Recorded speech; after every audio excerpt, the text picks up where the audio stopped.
Yo guys, what is going on? It is Invin here, and today what I'm bringing to you guys is a summary of everything you need to know about the January release PTR and eventually what will be coming with the January update to New World. So far, as you guys can see, it says patch 1. It's almost like a part 1 to this. We haven't fully got everything that's going to be included, but what we have got is a good look at things that are upcoming and particularly the brand new content. I've gone over yesterday, obviously the mutators, the mutated expeditions, and of course the new Umbral system. So if you guys do want to see those in a bit more depth, they are the brand new endgame progression systems, then please do go back and watch yesterday's video. That'll detail everything you need to know about those. I went into a 20-minute long video about that, but this one today is just going to be a quick kind of recap of everything that's coming for those of you that want to be in the news but you're not too bothered about the depth of it, or at least you just want a quick overview of everything we can expect to see over the coming weeks. So of course, like I said there, we've got the world experience, which is the mutations on the expeditions. These are really cool, but they are very challenging. So again, if you do want to know more about those, please do go back and watch yesterday's video. To give you guys a brief overview though, each time you complete an expedition, you'll have the chance to then do it in a mutated form. This one will require a mutation orb, and for each level you need to get silver or above and eventually gold or above out of the bronze, silver and gold ranking systems, which is calculated through how successfully you clear each expedition. If you get the threshold, you then unlock the next level access, and you will need to get to the higher level access in order to gain more Umbral shards, which is the shards you use to increase your gear score of a 600 legendary item to 625, providing that you also have level 600 expertise with it. Now, I know that's a very quick overview of something very complex, so like I said, big detailed video from yesterday. Please go back and watch that if that's something that interests you, but that's generally the gist of it.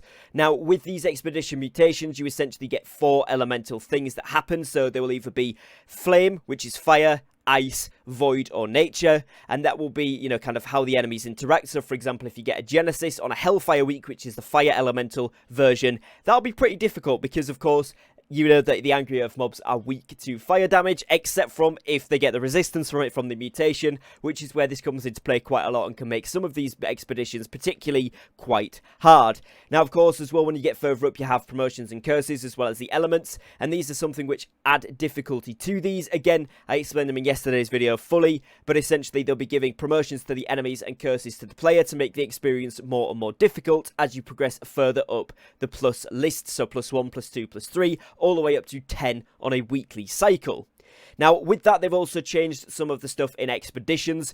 Basically, what they've done is increased the drop rate and updating the rewards, bringing them in line with other endgame activities, and also means that the named enemies inside expeditions have had significantly increased drop rates, which is a really good thing considering how difficult these new mutated expeditions are going to be. Also, with this, you might have seen, again, if you watched yesterday's video, or if you've actually jumped into the PTR yourselves, that Dynasty Shipyard is included in these mutations, and you will all be pleased to know that of course the gear and loot drops in that expedition have been upgraded to tier 5 and obviously represent your expertise level drops when you do that mission in of course the mutated form, because of course initially that's a level 55-ish expedition, so that's been upped to 60+ when you do that in mutation form.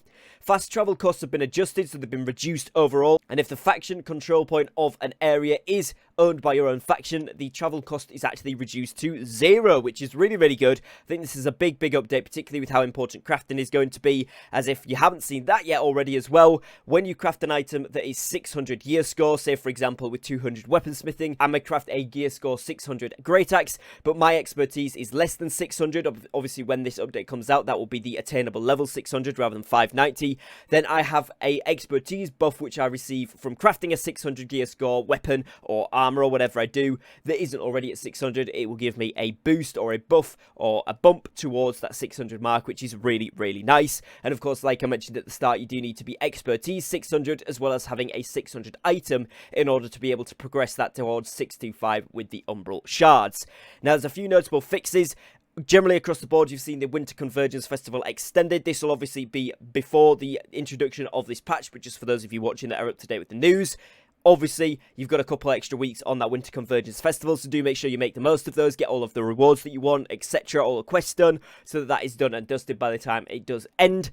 Then obviously you will see that they've had some combat changes. These are going to be very important. You've had mutator perks added. Now these are really important. These are Flame, Frost, Boreal and Abyssal, which of course is fire, Ice, Nature, and Void, and these simply attacks deal an additional 15% weapon damage as the appropriate element, and it's only on a 2-second cooldown, which essentially means if you do get one of these perks onto your weapons, currently as it stands, obviously this may change with it being PTR notes, but you will just be doing 115% weapon damage every 2 seconds with any attack, which is pretty big. So these are going to be hugely popular, and the way to get these is from doing the mutated expeditions.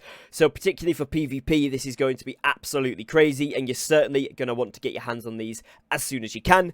Now, to counteract this a little bit, they have added armor perks, which is conditioning variants of each of them again, so the Flame, Frost, Arboreal, and Abyssal, and these are after being hit with the relative elemental damage. You gain a 4% absorption to that element for 5 seconds, and each piece of armor with this perk on increases the potency of the effect. So essentially you could have up to 20% resistance for 5 seconds after you get hit by that element if you have the same one on each piece. Now, of course, that is 5% more than the damage buff that it gives, but it's only versus that elemental attack, so you're still going to have, you know, you can basically negate the extra damage someone does with the element if they have it on the weapon, but it's basically going to mean that the weapon perks, the attunement perks for this, and the conditioning perks are all going to be best in slot. So most of us are going to need to redo all of our sets for both PvE and PvP with the introduction of these new perks. So let me know what you guys think about that in the comments, but it is going to be pretty tricky, especially when everyone's going to be rushing to get those 600 legendary pieces with these on to get the Umbral shards up.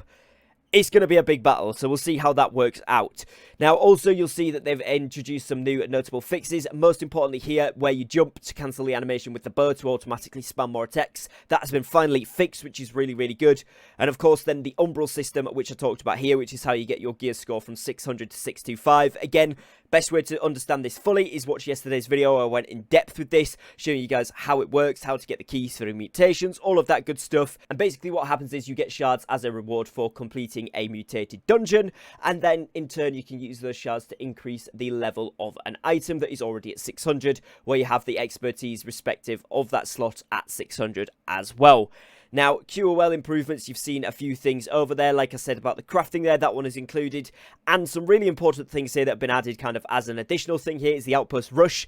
Increase the Azoth cost of brute tokens from 500 to 750 Azoth, and with this they've added summoning stones available to be dropped on death, and with that as well they've associated rarities of epic to the bear and the wraith and legendary to the brute tokens, so that they will drop a coloured bag when you do get killed with one on you, essentially making it easier for players to be able to see and then steal this. So it's going to be really a high value target now if somebody does have one of these, so you are going to need to protect them.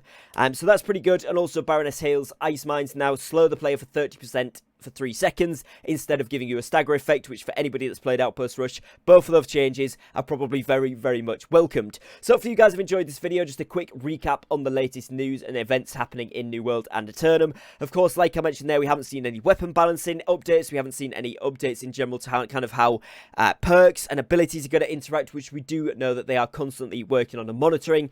So I would guess that we're going to see more of this as we get closer towards the update dropping, or when the update itself actually does drop. So please do stay tuned to the channel. Make sure you subscribe with the notification bell on, as I will keep you guys updated with all of the latest and greatest from the New World team here, so that you have the freshest news available to you. Other than that, guys, make sure you drop a like if you've enjoyed today's video, and I will catch you again tomorrow in another upload. Thank you for watching, thank you for your time, and I will catch you again tomorrow, guys. Take care and peace.